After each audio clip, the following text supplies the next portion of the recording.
y'all? It's your girl Sakina and I'm back for another review. This is my review for Love and Marriage Huntsville. This is season 3 episode 3. I put out my 1 and 2 yesterday. It is a combined review, so check that out if y'all haven't checked that out already. And then after this one, I'll put out a separate one for the episode that came on last night. I had every intention on doing episode 3 yesterday morning, but child, the way my Saturday was set up, your girl is still recovering and I'm still tired, so I just took the Saturday to chill. I didn't even get out the bed until like 5 and decided to go and get me some food around 6. So yeah, I didn't get my life together until yesterday evening, and after I ate and all of that, I didn't even really feel like reviewing anything, and I went to bed probably by midnight. So it was an early night for me yesterday, but nonetheless, I have rested up and I'm good to go. So let's go ahead and get into this review.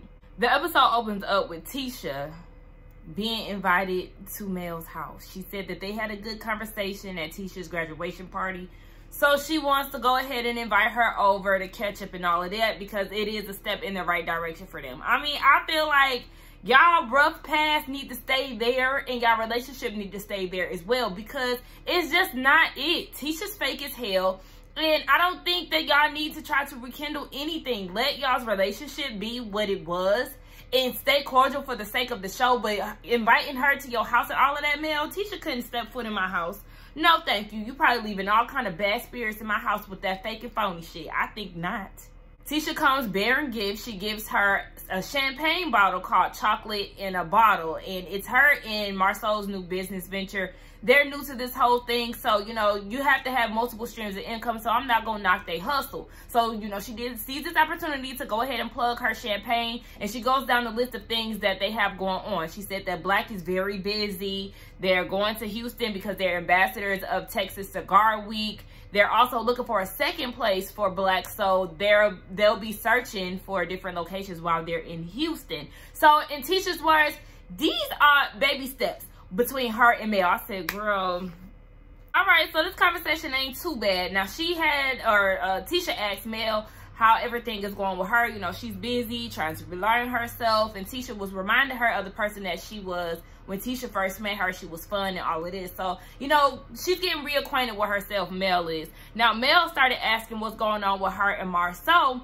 and Tisha is saying that the marriage is, you know, they're doing good. But my thing is, Mel, let's tread lightly on the marriage questions, okay? We know that you had a lot to say about their marriage, so let's just keep all of that on the tuck for right about now. Let's just save that for a later date once we're back acclimated with each other and we're back really on the good foot. Right now, y'all are trying to get back into the regrouping stage, and I just don't feel like, you know, y'all still trying to get to know each other again because y'all just had a big fallout about the marriage and all of that stuff.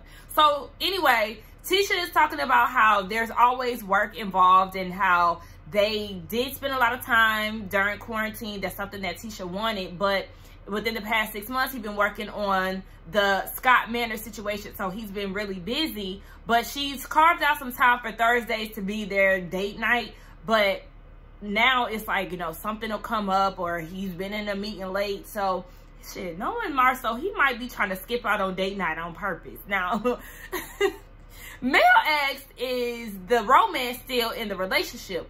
Now, Tisha said, yeah, but then she said in her confessional, she's trying to bring more romance back into it. I said, okay, so if you're trying to bring it back, then that means it's not there right now. But I understand probably not trying to tell Mel too much about your relationship. But anyway, she was saying that she probably should have caught one of them toys down at the sex store with Kimmy. Girl, I just can't see Tisha laying on the sexy. She is a very pretty woman. I think that Tisha is very pretty. However, when it comes down to sex appeal, sis ain't got it. And I'm no sex kitten myself. However, I know how to give you a little something. You know what I'm saying? I just go back to last season when she showed up at the office trying to be sexy, and they had that date in the parking lot in the bubble. She was trying to be sexy and it just was not giving what she thought it gave. And I just, so like doing suggestions like running bath water and trying to do something sexy, it's just like, I don't think Tisha got that in her. But I mean, do what you can to save your marriage, girl. Mel did suggest to them going to a therapist. She suggested Dr. Francis. And I forgot to mention that in that last episode, was it? Yeah, it was episode 2 that I watched. Martell had the nerve to try to bash Dr. Francis because he feels like he isn't on the same page, or he hasn't experienced the same things, because he's been in a happy relationship for I think like 30 years or something like that. So he feels like he doesn't understand where Martell is coming from, because they basically don't have the same cheating as history. He just didn't like the fact that Dr. Francis called him out on his bullshit. That's all that came down to. But Tisha said, I might take you up on that offer, because therapy isn't needed just because things are going bad. You want to use the tools that you have from therapy just in case y'all do hit a wall or hit some hard times. So it was a good conversation. I can't even be mad at it, but I still got my good eye on Tisha, because y'all know I don't like her. Now Martell is at his mama's house sprinkling down some snake repellent because she got snakes in her grass. Sir, make sure you go ahead and sprinkle yourself, because we know that you are a slithering snake and cannot be trusted.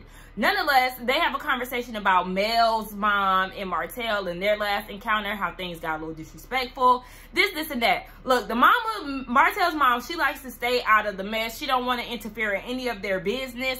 So I do feel like Mel's mom could take a page out of their book. Remember the baby's baby shower? You could tell that both of the moms don't really favor each other.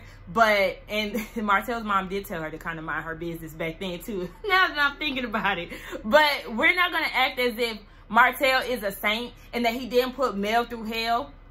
So the mom has a reason not to like Martell and to feel some type of way about all the things that he's put her daughter through.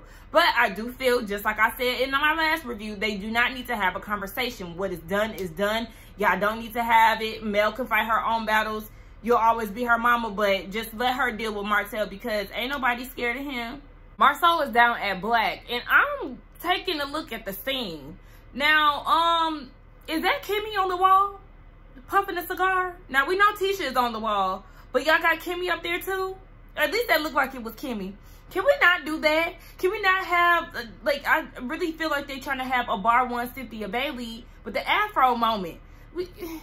Listen, can we not do that? Because, yeah.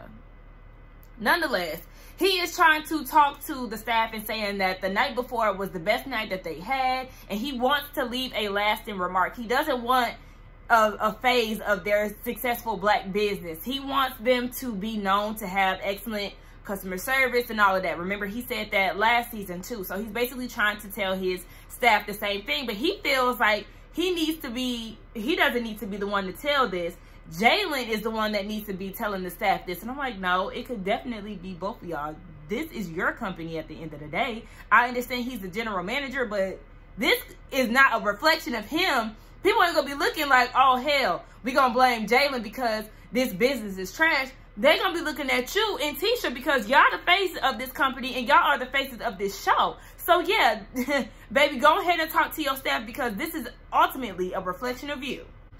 Child, I don't know about this whole Jalen situation, and I had my doubts and my worries last time, but I actually feel where Jalen is coming from with some of this stuff, because he feels like, Marceau feels like Jalen isn't stepping up to the plate as general manager as much as he should. You know, they need more servers, they need more inventory, you know, they need more cups and things like that. But he feels like Jalen is not being that leader that he needs to be. Jalen was also promised on-site training that he never got. And Jalen feels like Tisha and Marceau are always picking and complaining about things, but y'all didn't give him the proper training, because when this opportunity was presented to him, he let them know that he didn't have any general manager experience. But I remember Marceau wanting him to just pick up and figure it out, because that's what he did with general contracting. And that goes back to Jalen saying in his confessional that Marceau wants Jalen to be like him, and he's really not. They're not the same people. Marceau thinks that Jalen is outgoing, and Jalen is like, no, you really don't know me that well, because when I get around people, I'm really not that outgoing like that. And honestly, I feel like if you're going to be in the food industry, unless you're in the back and just playing the back, being the cook or something like that, you do need to have personality. That is very important. I used to be in food, so I used to be a server. You have to have personality. You working for tips. You want your general manager to have personality, because your general manager does come out on the floor, try to make sure everybody is accommodated and having a good time and all of that. So you do need to speak to the people that show up to your establishment. You have to have an outgoing personality with the people that are that are showing up to the establishment, for the experience and for the staff. Because when you have a good crew, just like Marceau said, then that makes people want to work for you. So they have a lot going on. They are kind of button heads, and I just need them to really figure that out, because being in the restaurant industry is very important to have that hospitality, or else people will not show up. What happened?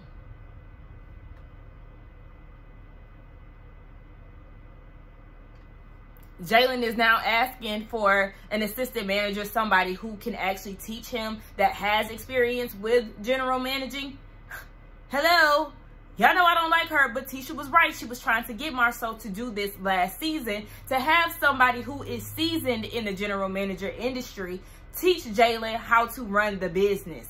Child, give the job to the experienced general manager and let Jalen go on about his business, because it really doesn't look like he enjoys it that much. I mean, they ain't really showed us too much, but it doesn't really seem like it's something that he want to do. This was just something because Marceau knows who he is, and he knows that he's still trying to figure out what he want to do with his life. So it was just a matter of convenience.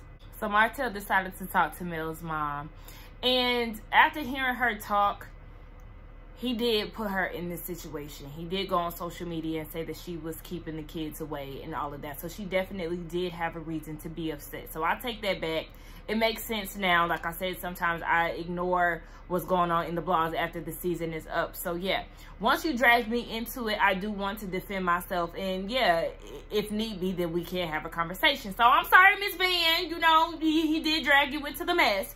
So they go and talk at the park, and everything was okay. The conversation was good. They was basically saying that they just want to keep the family bond intact, even though they're in the separate houses now, and how she never wanted that for her grandkids, because both Mel and Martell grew up in broken homes. So everything was good up until Martell opened his mouth and tried to act as if, yeah, the picture that they were painting, it was for appearances, and things that were going on in their relationship really was a result of Mel. He was ultimately trying to put not all the blame, but he was trying to put the blame on Mel and say, well, yeah, you know, she kept disrespecting me. And the mom was like, but dude, you lied. Like, you was cheating out here. You was going to the grocery store to get oranges, Arian's oranges. Remember, they used that analogy or whatever the hell, that example last year in his whole counseling session.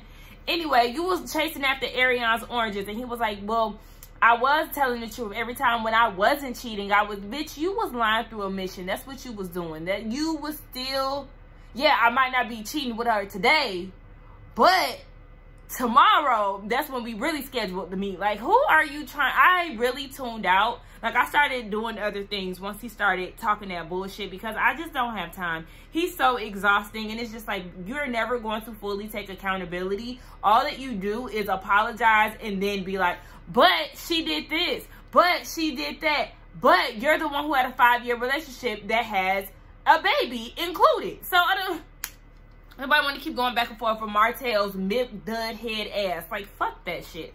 Moving on to the next scene. The new girl, I'm going to tell y'all right now, I don't like her.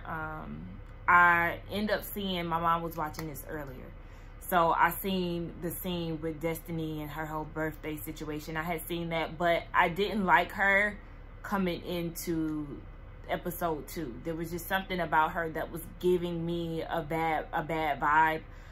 I also didn't like the fact that she kept referring to her husband as like chocolate. Yeah, all that chocolate is mine. Like, okay. The older that I'm getting, the more I hate being referred to as chocolate. And I've come to that realization.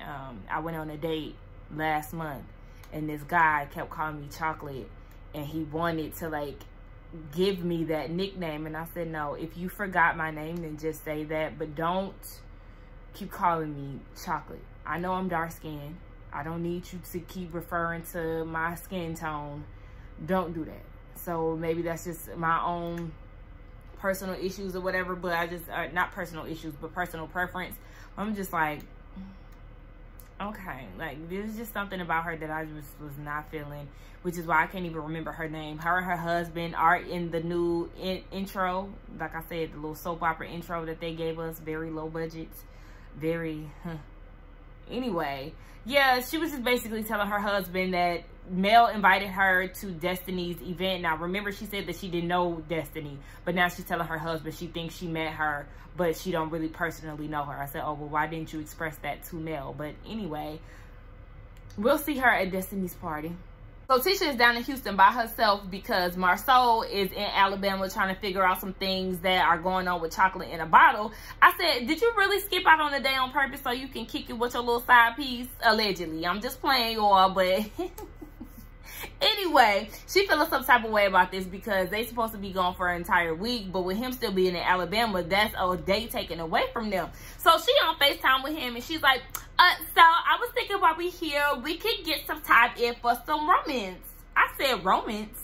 Girl, what is that? Do you mean romance? I know that you have a speech impediment, Miss Man, but I'm gonna need you to enunciate because romance is not a word, sis. So he was like, yeah, I mean, we can have sex.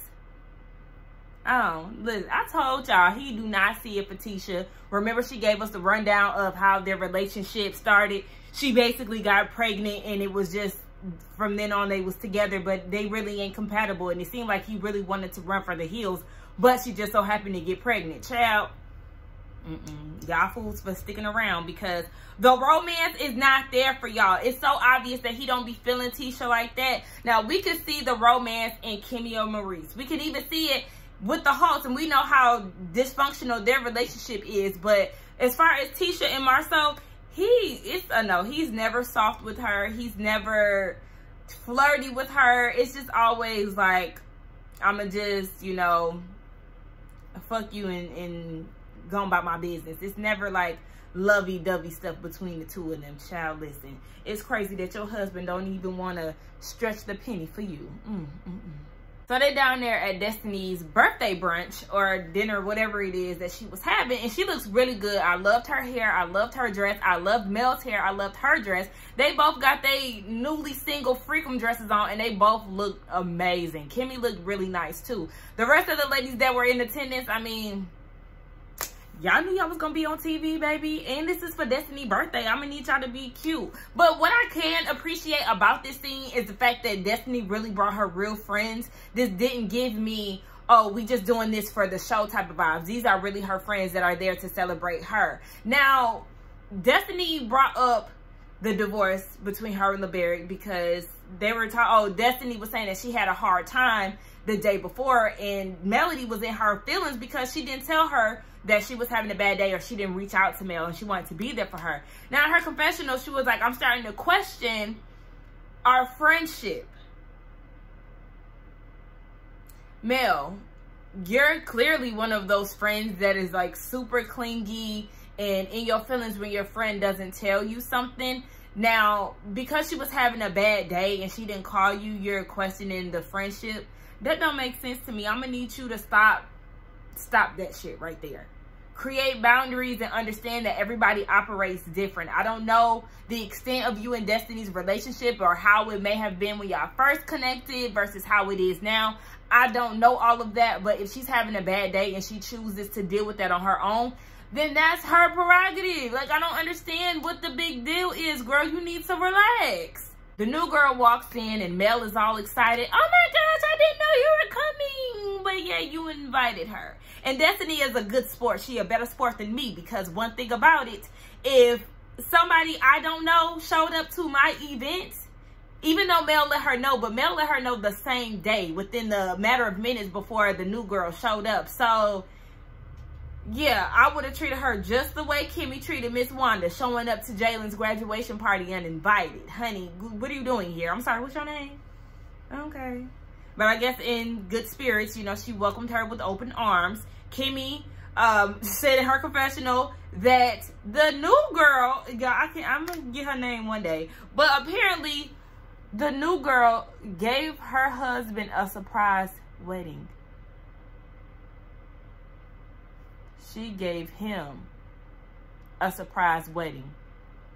And I just realized that I have my heater on, y'all. Y'all know I like to be warm. So if y'all hear that noise in the background, it's the heater. It's kind of loud, so I'm sorry. It's damn near the end of the review, and I just realized that it's on. I like to have it off, but sorry for that.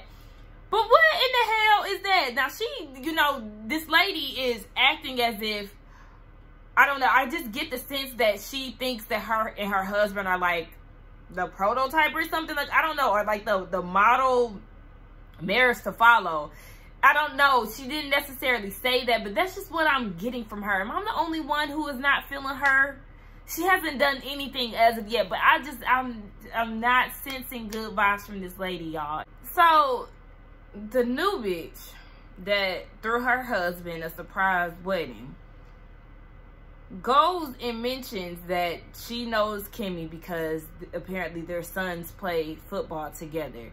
So she remembers her from school.